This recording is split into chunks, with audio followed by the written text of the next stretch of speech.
Jesus told this parable in Luke 19. There was this man who was kind of a big shot businessman. He owned a bunch of hotels, like all over the world. Well, he had a big annual meeting with some of his workers. He gave each of them a sum of money and said, use this cash to make more cash by the time I get back. But some of his workers were like, psh, who does this guy think he is? He ain't all that. Sometime later, when the big boss man came back, he called these workers out and wanted to know what they did with all that he had given to them. The first guy said, good news, boss. I doubled your money. The man was like, high five. Good job. You get a raise. Tell you what, I want you to run these 10 hotels of mine because you're pretty much the cat's meow. The next guy was like, good news. I made a 50% profit. The businessman was like, knuckles.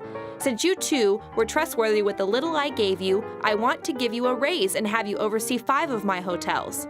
And the last guy was like, well, I know you gave me some money, but I put it under my bed and kept it there because, well, I didn't want to do something stupid and look like an idiot. So here's your money back. Sorry, dude.